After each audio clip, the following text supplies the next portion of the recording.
Hi friends, मैं आकांक्षा शर्मा जी की with आकांक्षा में आपका स्वागत करती हूँ। फ्रेंड्स, आज हम एथिक्स के 3 नंबर के प्रश्न पढ़ने वाले हैं। अगर हम 2019 के अकॉर्डिंग, मेंस के अकॉर्डिंग देखें और अगर हम न्यू सिलेबस के अकॉर्डिंग देखें तो एथिक्स में 2 नंबर के प्रश्न आते हैं, तो वो हम देखेंगे। बहुत ही महत्वपूर्ण प्रश्न रहेंगे, लास्ट तक वीडियो देखिएगा। और जिससे मैं ये पढ़ा रही हूँ, मेरे एथिक्स की 3 मार्कर की बुकलेट है, जो एथिक्स के दर्शन शास्त्र का जो नोट्स आपको मिलता है उसके साथ आपको दी जाती है। तो चलिए स्टार्ट करते हैं। पहला है पूर्वाग्रह। पूर्वाग्रह किसे कहते हैं? तो किसी व्यक्ति का किसी वस्तु, तथ्य, घटना आदि के बारे में पूर्व निर्णय। अपन पहले ही किसी के मन में एक भ्रांति बना लो, एक मन में सोच लो कि ये तो व्यक्ति तो ऐसा ही होगा, इसके पेरेंट्स ऐसे थे तो ये ऐसा होगा, या इसके बारे में किसी ने बता दिया है तो ये ऐसा हो, ये इस कास्ट का है इसलिए ऐसा होगा, या ये फीमेल है तो ये नहीं कर सकती है। तो इस प्रकार का जो अपने मन में जो भ्रांति बन जाती है, अब किसी को सोचे समझे बिना ही पूर्व निर्णय ले लिया जाता है, वो पूर्वाग्रह होता है। हम बोलते हैं ना कभी कभी नेचुरली भाषा में कि वो पूर्वाग्रह से ग्रस्त है। तो वही यहाँ पे मतलब है कि किसी व्यक्ति का किसी वस्तु, तथ्य, घटना आदि के बारे में पूर्व निर्णय। अगला है मनोवृत्ति। मनोवृत्ति से क्या आशय है? तो किसी व्यक्ति, विचार, वस्तु के प्रति सकारात्मक या नकारात्मक दृष्टिकोण। मनोवृत्ति हमारे मन की वृत्ति, हम किसी वस्तु के प्रति या किसी व्यक्ति के प्रति या तो सकारात्मक दृष्टिकोण अपनाते हैं या नकारात्मक दृष्टिकोण अपनाते हैं, ये मनोवृत्ति का ही प्रकार है। तो मनोवृत्ति को यही बोला जाता है कि किसी व्यक्ति, विचार, वस्तु के प्रति सकारात्मक या नकारात्मक दृष्टिकोण। 3 नंबर का जो प्रश्न रहता है उसमें हमको टू द पॉइंट जो पूछा है वही लिखना है। टाइम ज़्यादा कंज्यूम 3 नंबर के क्वेश्चन में नहीं करना है। मनोवृत्ति के तत्व क्या हैं? मनोवृत्ति के मेनली 3 तत्व होते हैं। एक होता है संवेगात्मक, संज्ञानात्मक और व्यवहारात्मक। संवेगात्मक, संज्ञानात्मक और व्यवहारात्मक, ये मनोवृत्ति के 3 तत्व हैं। संवेगात्मक, संज्ञानात्मक और व्यवहारात्मक, याद रखिएगा। अगला है मनोवृत्ति के प्रकार क्या हैं? तो मनोवृत्ति के मेनली 3 प्रकार हैं। भावात्मक प्रकार, आत्मरक्षात्मक प्रकार और साधनात्मक प्रकार। मतलब एक भावना के लिए, जो भावना के अकॉर्डिंग हम कोई काम कर रहे हैं, अपनी रक्षा के लिए हम कोई काम कर रहे हैं, या किसी साधन को प्राप्त करने के लिए कोई काम कर रहे हैं। अगला क्वेश्चन है प्रबोधक संचार क्या है? प्रबोधक संचार, संचार का मतलब होता है एक जगह से दूसरी जगह तक कोई चीज़ पहुंचाना या अपनी बात पहुंचाना। प्रबोधक क्या होता है कि दूसरों के विचारों, भावनाओं, कार्य प्रणाली को संदेशों के माध्यम से नकारात्मक प्रवृत्ति को सकारात्मक बदलना। कोई किसी व्यक्ति के बारे में गलत सोचता है या किसी वस्तु के बारे में गलत सोचता है, सपोज कीजिए कोई एक बिस्किट का पैकेट है, अब कोई व्यक्ति उसके बारे में गलत सोचता नहीं, ये टेस्टी नहीं है या ये हार्मफुल है शरीर के लिए, और उसके प्रति उसको पॉजिटिविटी देना कि नहीं ये अच्छा है, इसमें इसमें ये है, ये पौष्टिक है, तो उसकी जो प्रवृत्ति है उसको सकारात्मक प्रवृत्ति में बदलना, वो प्रबोधक संचार के अंतर्गत आता है। तो दूसरों के विचारों, भावनाओं, कार्य प्रणाली को संदेशों के माध्यम से नकारात्मक से सकारात्मक में बदलना प्रबोधक संचार कहलाता है। मतलब नकारात्मक ये विचार है, पर प्रबोधक संप्रेषण द्वारा हमने उसको सकारात्मक में बदल दिया। फ्रेंड्स, आगे बढ़ने से पहले अगर आपने हमारे WhatsApp, Telegram, Facebook, Twitter, Instagram को नहीं ज्वाइन किया है तो अभी ज्वाइन कर लीजिएगा। लिंक डिस्क्रिप्शन बॉक्स में आपको मिल जाएगी। इसके अलावा अगर आप हमारे मेंस 2019 का पैकेज लेना चाहते हैं, तो मेंस 2019 का अगर आप हार्ड कॉपी लेना चाहते हैं तो 9999 में है, और सॉफ्ट कॉपी लेना चाहते हैं तो 3999 में आपको मिल जाएगी। सॉफ्ट कॉपी मतलब PDF, और हार्ड कॉपी आपको आपके घर पे पहुंचेगी। इसके अलावा अगर आप मेंस 2021 के नोट्स लेना चाहते हैं या आगे 2022 या 2023 की तैयारी कर रहे हैं, इसकी हार्ड कॉपी आपको 1199 में और सॉफ्ट कॉपी इसको आपको 4999 में मिल जाएगी। ये सभी जो नोट्स हैं प्रश्नोत्तर श्रृंखला में है, हैंड रिटन है।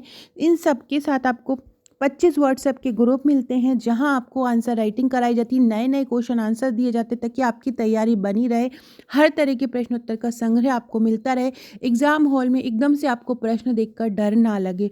तो ये भी आप ले सकते हैं। मुझे व्हाट्सअप कर दीजिएगा, ये नंबर दिया हुआ है, यहाँ पे आप मुझे व्हाट्सअप करके इन नोट्स को ले सकते हैं। आप पेमेंट करनी तो PDF आपको तुरंत मिल जाएगी और हार्ड कॉपी 7 से 8 वर्किंग डेज़ में आपके घर पहुँचेगी।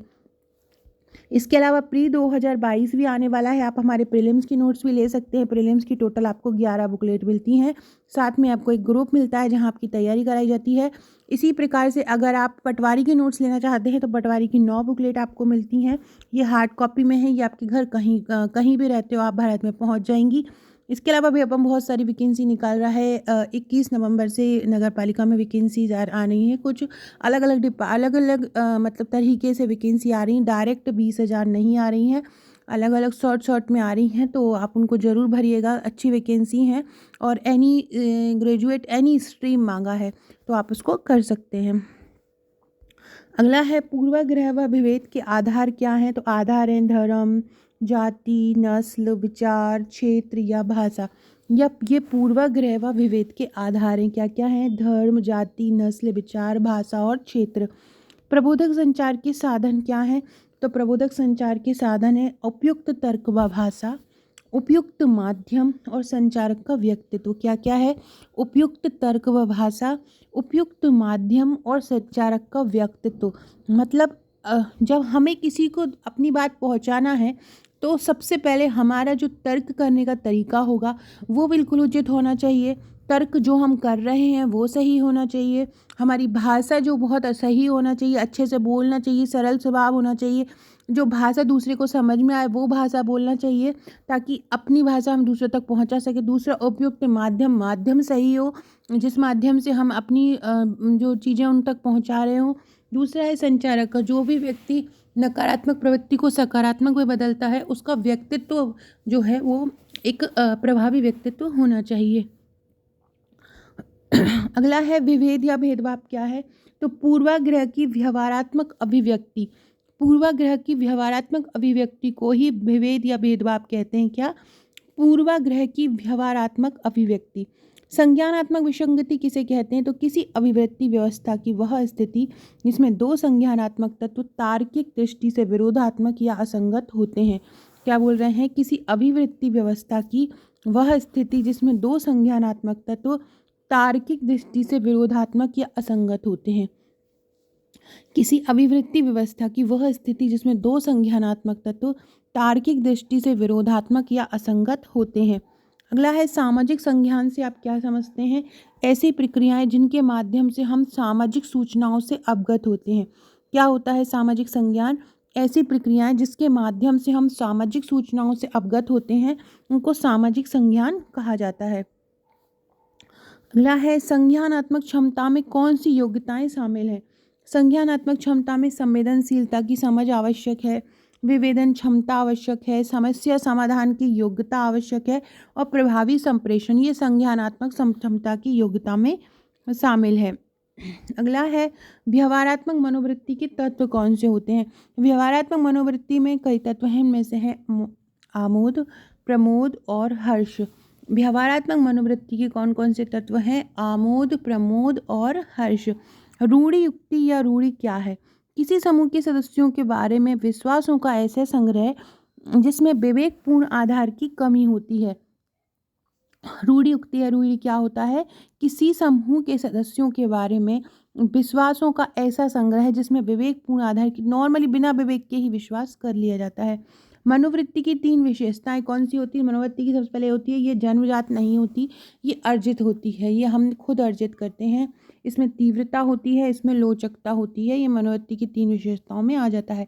मनोवृत्ति शब्द की उत्पत्ति किस भाषा से हुई? तो मनोवृत्ति को एप्टीट्यूड बोलते हैं और मनोवृत्ति एप्टस शब्द से आई है और एप्टस शब्द जो है वो लैटिन भाषा का शब्द है। प्रबोधक संप्रेषण की प्रविधि समझाइए। प्रबोधक संप्रेषण की अलग अलग प्रविधि होती है। उसमें व्यक्तिगत मतलब व्यक्ति के द्वारा भी हो सकता है और एक से अधिक व्यक्तियों के द्वारा भी संप्रेषण हो सकता है। तो प्रबोधक संप्रेषण की प्रविधि में 2 प्रकार से होते हैं, व्यक्तिगत संप्रेषण और सामूहिक संप्रेषण। अगला है सहिष्णुता, अपने से भिन्न विचार को ग्रहण करना या अपने से अलग व्यवहार को भी स्वीकार कर लेना सहिष्णुता में होता है। हमारे यहाँ नॉर्मली इसको धर्म के संदर्भ में लिया जाता है। समानुभूति से क्या समझते हैं? देखो समानुभूति जो है वो सम प्लस अनुभूति से बनी है। मतलब समान अनुभूति करना, दूसरे के समान ही खुद महसूस करना समानुभूति कहलाता है। दूसरों की पीड़ा व संवेदना को स्वयं महसूस करने की क्षमता। अगला है अशक्त वर्गों के प्रति संवेदना। तो समाज के अशक्त वर्गों जैसे SC ST OBC, महिला, बुजुर्ग, बच्चों के प्रति सकारात्मक व्यवहार और ऊर्जा। अगला है लोक सेवा के प्रति समर्पण। तो लोक सेवाओं के प्रति मन, वचन और कर्म से समर्पण ही लोक सेवा के प्रति समर्पण है। अगला है असमर्थकवादिता, बिना राजनीतिक भेदभाव के कार्य करना। बिना किसी राजनीतिक भेदभाव के कार्य करना असमर्थकवादिता में आता है।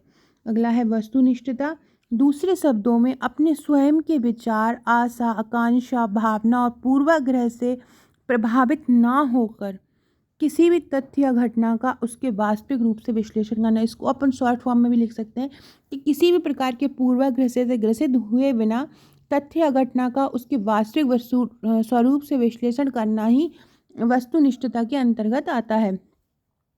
अगला है निष्पक्षता, तो बिना किसी व्यक्तिगत हित के कानून सम्मत व्यवहार करना। बिना किसी व्यक्तिगत हित के कानून सम्मत व्यवहार करना निष्पक्षता कहलाता है। सत्यनिष्ठा क्या होता है? सिविल सेवकों के लिए आवश्यक गुण होता है। सिद्धांत व व्यवहार की इसमें एक रूपता पाई जाती है। सिविल सेवा में आधारभूत योग्यता क्या होती है? जो सिविल सेवा के को आदर्श लक्ष्यों की ओर बढ़ने में आधार का कार्य करते हैं, जो सिविल सेवा को आदर्श लक्ष्यों की ओर बढ़ने में आधार का काम करते हैं, वो आधारभूत योग्यता कहलाते हैं। जैसे कि सत्यनिष्ठता, निष्पक्षता, ईमानदारी, करुणा। अभिरुचि अभिवृत्ति क्या है? व्यक्ति में किसी विशेषताओं का आंतरिक संयोजन जो है वो अभिवृत्ति अभिरुचि कहलाता है। यह व्यक्ति की अंतर्निहित योग्यता को दर्शाता है। सो फ्रेंड्स, ये थे हमारे आज के क्वेश्चन। रात को मैं जो 2014 से 2020 के सॉल्व पेपर की कोर्स चल रहा है वो भी लेके आऊँगी। इसके अलावा प्रीलिम्स 2022 का भी जल्दी ही क्रैश कोर्स स्टार्ट करती हूँ और एक प्रश्न बैंक भी लेके आने वाली हूँ। उसके लिए एक बार नोटिफिकेशन आ जाए, एग्ज़ाम कब है पता चल जाए, तो उसके बाद हम उसकी भी तैयारी स्टार्ट करते हैं। तो चैनल पर बने रहिएगा, चैनल को सब्सक्राइब करिएगा और कमेंट जरूर कीजिएगा। Okay friends, thank you.